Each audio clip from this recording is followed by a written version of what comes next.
आज वो एक ऐसी भावना के बारे में बात करेंगे जिससे हम सब जूझते हैं। ये है क्रोध। क्रोध और रोष स्पष्ट सोच को रोकता है। जरा सोचिए कि स्पष्ट सोच के अभाव में आप किस तरह का निर्णय लेंगे। समृद्ध अच्छे गुणों के अभाव में आप किस प्रकार की नियति का निर्माण कर सकते हैं। इरादों की शुद्धता को खोने के बाद आप किस प्रकार से दिव्य के साथ नियति को बुन सकते हैं। भगवान बुद्ध ने एक बार कहा था कि कोई भी बुरे शब्दों का उपयोग कर सकता है और आपको अपमानित करने का प्रयास कर सकता है, लेकिन ये उसकी समस्या है। यदि आप कोई प्रतिक्रिया देते हैं तो आप एक गुलाम हैं। कोई प्रतिक्रिया नहीं दे तो कहानी समाप्त। गुलाम होने की बजाय अपनी भावनाओं को काबू में रखना सीखें। अपने क्रोध को पूरी तरह से जानकर और एक उच्च समझ विकसित करके यह संभव है। आइए अब साथ में देखते हैं ये फिल्म जिसमें दाजी ने क्रोध पर और प्रकाश डाला है। क्रोध। क्या आप कभी किसी पर गुस्सा हुए हैं? कभी अपने गुस्से को टाला है? क्या आप इसे टाल सकते थे? क्रोध एक ऐसी ऊर्जा है जो प्राकृतिक है। ये आवेग की तरह है। एक बार ये ऊर्जा भीतर से बाहर निकल जाए, क्रोध की ऊर्जा, तो इसे नष्ट करना बहुत कठिन है। ऊर्जा कोई भी हो, नष्ट नहीं की जा सकती। ये प्रकृति का नियम है। लेकिन हम इस ऊर्जा का स्वरूप अवश्य बदल सकते हैं। हम क्रोध की बदसूरत ऊर्जा को करुणा के सुंदर पुष्प में रूपांतरित कर सकते हैं। क्या आप क्रोध की उत्पत्ति के विभिन्न चरण समझना चाहेंगे? मान लीजिए आपकी कोई इच्छा थी, आपकी अपने प्रियजनों से कोई अपेक्षा थी, या कोई इच्छा जिसे वो पूरा नहीं कर पाए। इससे आप दुखी हो जाते हैं। कुछ लोगों में दुख से क्रोध उपजता है। वास्तव में ऐसे व्यक्ति भयभीत हो जाते हैं। हालांकि वे अपना ये भय दूसरों पर डालना चाहते हैं, पर वे खुद अपने ही स्व से भयभीत हो जाते हैं।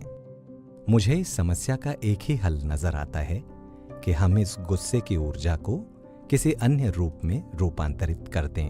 अगर किसी तरह उस पल हम रुक जाएं और धैर्यपूर्वक प्रार्थना करें। हालांकि मैं मानता हूं कि ये काफी कठिन है, परंतु ऐसे पल होते हैं जब आप उस पल में वापस लौटकर कह सकते हैं, ठीक है, मैं अब और विचलित नहीं होऊंगा, मैं अभी गुस्सा नहीं करूंगा। और फिर अगर आप इस पर मनन करें या शायद कुछ समय ध्यान कर लें तो क्या होगा? इस क्रोध की सूरत धीरे धीरे बदलने लगेगी। ये अपना रंग बदल लेगा, अधिक करुणामय हो जाएगा। और जब ये परिवर्तन होता है तो मैं स्वयं भी बदल जाता हूँ।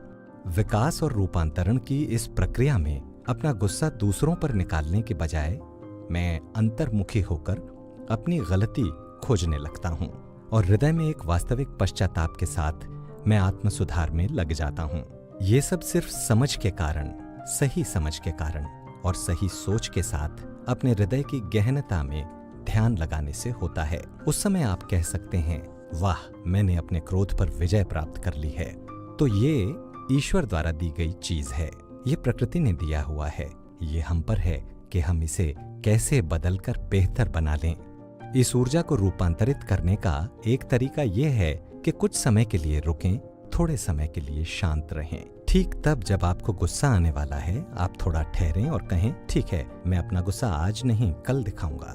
अभी जरा हालात का जायजा ले लेता हूँ। आप इस समय ध्यान लगाकर सारी स्थिति का विश्लेषण कर सकते हैं और हो सकता है कि आपको पता लगे गलती आप ही की थी। तब आप ईश्वर के शुक्रगुजार रहेंगे कि मुझे सोचने का ये 1 घंटा मिला, ये अद्भुत रहा। अच्छा हुआ मैंने गुस्सा नहीं किया। क्रोध का असली उपयोग अपने आप को सुधारने में है, पर हम सदा इससे दूसरों को सुधारने की कोशिश करते हैं। तो ये ठहराव, क्रोध के पैदा होने और उसके अभिव्यक्त होने के बीच का ठहराव जरूरी है। दूसरा तरीका ये है, आपको पता है जब कोई स्त्री या पुरुष गुस्से में हो तो 2 चीजें होती हैं। पहले उनकी मुट्ठियां भिंच जाती हैं, ठीक है ना? इसलिए जब अगली बार आपको लगे कि आपको गुस्सा आ रहा है तो अपने हाथों को ढीला छोड़ दीजिए और इस ऊर्जा को प्रकृति की ओर प्रवाहित कर दीजिए। दूसरी चीज, जब आपको गुस्सा आता है तो जबड़े भिंच जाते हैं, तो आप अपने जबड़ों को भी ढीला छोड़ दें और उन्हें वैसा ही बना रहने दें। शरीर विज्ञान के अनुसार अगर आप ऐसा 5 मिनट के लिए कर सकें तो आपके विचलित और गुस्सा होने का कितना भी उचित कारण हो, आप गुस्सा कर नहीं सकेंगे और इस तरह आप अपनी क्रोध की भावना पर प्रभुत्व प्राप्त कर लेंगे। इस तरह आप अपने आप को न सिर्फ मानसिक रूप से बल्कि शारीरिक रूप से भी सुरक्षित रखते हैं।